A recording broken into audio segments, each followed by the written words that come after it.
Love is Blind, Season 7, Episode 10.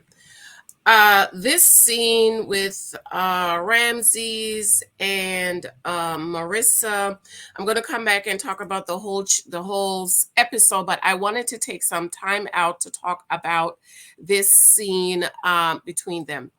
Marissa is dating like the typical woman out here. Marissa and Ramses, they are the typical couple out here dating.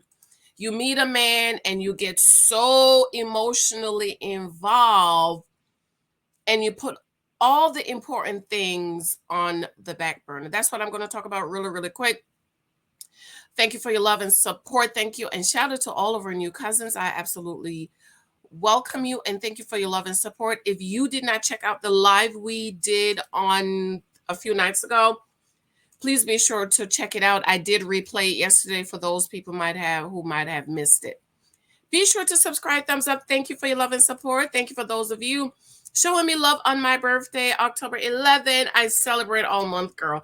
Did you see my pictures? Okay, I'll show it to you at the end on I posted them on Facebook yesterday. I'll show them to you at the end. So thank you for your love and support. So really, really quick, I wanted to talk about this because how many of you know that this is how people date? You meet a man, you get all emotionally involved. You're having sex. Marissa and Ramses had sex when they got to the airport, when they got to Mexico. They just could not wait. And as women, I keep telling you, ladies, that we must protect ourselves. Nobody is going to protect you. The men you're dating, they're not going to protect you. And they're not going to protect you because they have not been through the process to protect you. Excuse me. So you can't meet a man, get all emotionally involved, spreading your legs for a man without a condom, because Ramses apparently doesn't like to wear a condom because it doesn't feel good. And even though Marissa is telling him that, listen, I'm not on birth control. I don't want to get on birth control. She's a woman of a certain age. So the only fear thing is for you to use condoms. And he said, well, it's not say I don't want to use condoms. It doesn't feel good. Why wasn't that discussed in the pods? She ran to Mexico, spread her legs to a man who doesn't want to wear a condom to protect her. See what I mean? He hasn't been through the process to protect her. You spread your legs in Mexico without a condom, obviously, to a man who doesn't care about you, who doesn't want to protect you. And now you are sick, you're stressed, you're emotionally exhausted, you're not feeling well, and he doesn't give a F. All Ramses care about is getting his little, how can I say this nicely, Lord? You know, I'm getting older. I'm trying to be nicer. All this no good piece of bum cares about is busting a nut. Is that better than what I was going to say? He don't care about you. And ladies, can we just be real? We really have about one good week a month for those of us who are still in our menses period. We really have about one good week a month. You figure you have your menses for a week, but before that, it's pre. So my husband know mine is coming because I get and then after it's the post. And then in between the pre and the post and the menses, you only have one good week. How many of you know that men need to understand this? The men you're dating, this is why counseling is important. This is why I don't believe in going to church pastors, because they're all spiritual. It's everything pray and fast and pay your tithes and offering, but they don't talk about the real things of marriage. This is why I encourage people who are engaged to talk to cousin sister Janice, but not for the rest of the year. Boo. I am booked, and I have my writing thing. Michael Jr., good morning.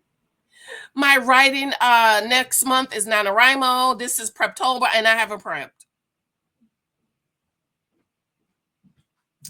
But couples need to go to a real marriage counseling where y'all can really talk about everything.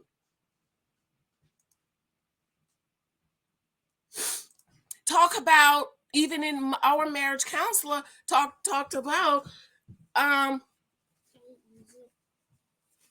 have to wash it.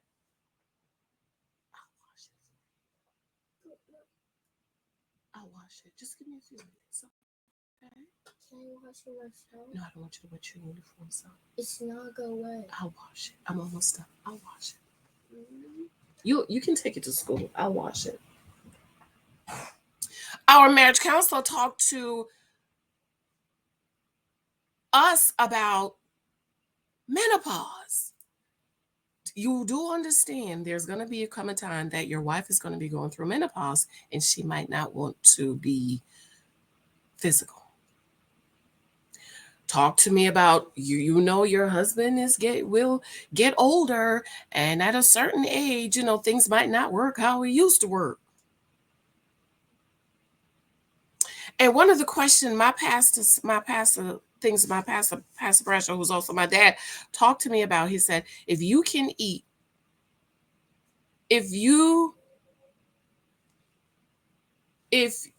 married and you go on your honeymoon and you're coming back from your honeymoon, and God forbid there is an accident and your mate cannot do what he did on the honeymoon, are you going to divorce him or are you going to leave him?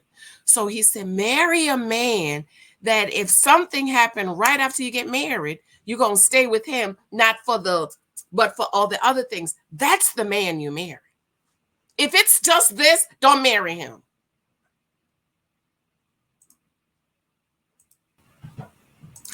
So you need to date for other things than sex.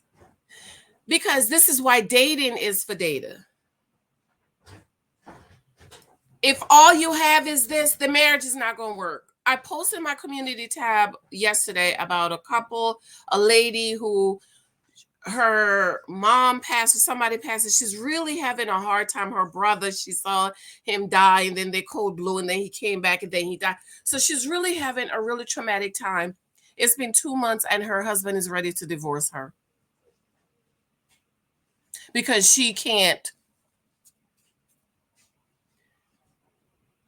One of the things we hear a lot is when women get cancer and they're going through cancer treatment, their husbands either leave them or cheat on them. I know a couple of women that happened to. So when you go in the marriage, it is important that with marriage counseling, right? I like for somebody else to tell him that these things could happen. You could get sick where you can't. What are you going to do? Are you going to cheat on your wife? Are you going to leave your wife? And vice versa. If she gets sick, do you know how many wives complain in the wife group that when they're on their monthly, their husbands want, and you could do this instead, and you could do this instead. No.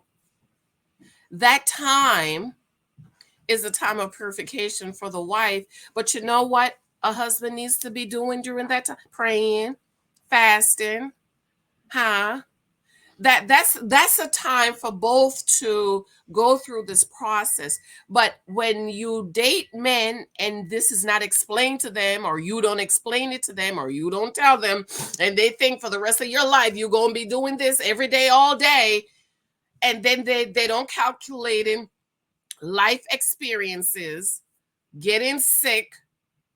I cannot imagine my husband wanting to, when I'm going through vertigo and I can't even get up. Thank God I've now I know when it's coming on, so I can just take the medicine because I've had it so much. Now I can pick up on my signs, but I'm just using that as an example. I can't imagine that. I would have divorced him. I remember one time I was so sick It took me all day. It took me until 2 o'clock to get up, to get in the tub, to wash, to go to urgent care.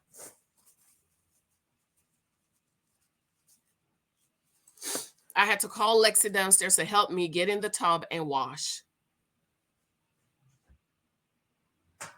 So Marissa is dating and chose a man like the everyday typical woman do. You dish the cookie out, you give it to him, and then you want to take it away from him. This is why we take the cookie off the table. This is why we date for marriage only. This is why we have those hard conversations about, yeah, it's not gonna be all bad, but men need to understand, listen, we get sick on a monthly basis for about 7 days. There, shop clothes, and I don't need you stressing me and worrying me about doing other things. During this time, you need to be praying and fasting and studying and seeking the face of God and praying for your wife and praying for your family. While the shop is closed, you need to be on your knees praying and seeking the face of God.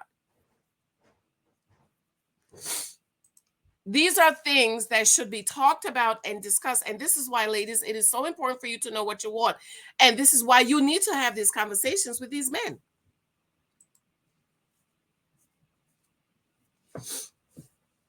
You shouldn't be looking at me during that time of month for me to do anything. Nothing. Oh, well, I have needs. I have needs too. I need these 7 days to purify, relax, stuff hurting, your mood's off.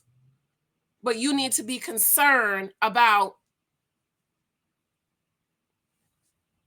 my little boy's in the kitchen, so I gotta be nice, doing stuff because you're undisciplined and selfish and you don't love me and you don't care about me. All you care about is you.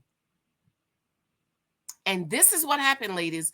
When you date and it's all emotions, you don't talk about the hard things. You don't talk about the hard topics. You don't ask him about stuff like this.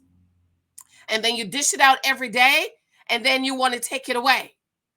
But if you start out explaining these things and talking to him and making sure he is disciplined, ask him when you're dating. So, Johnny, when I'm on my cycle, how do you feel about, the other things? And if he said, well, I got needs and you could do other things and you could do the other part, you already know that's not the man for you. But you're so emotional. You don't listen because it's to Janice. You're all about emotions, and you date with your cookie. This is how you date, with your cookie, dishing it out to every man you meet, and then get married or get in a relationship and want to change it when you didn't explain it. I love you. Excuse me, I have to go. Thank you for your love and support. Let me know what you think about Ramses and Marissa's conversation. I will come back and do a full review, and I'm gonna come back and talk about Tim, because I know a lot of y'all are mad at Tim, and yeah, I'm upset about his dipping and his doing this, but I'm gonna tell you something about Tim that a lot of women do not understand, and I really do believe this is a reason why a lot of women, you're not meeting your guy, or you meet him but he doesn't stay around, is because this one thing with men that you do not understand. I absolutely love you and adore. Thank you for showing me love and support on my book. Send me Cash App and Zelles for my birthday. I love you. I adore you. You know what I think I'm going to get this year? I'm going to get me some Nine West boots. I love Nine West boots. Oh my God, they are the best. So I don't know. I'll let you know. Love you. Talk to you later. Bye.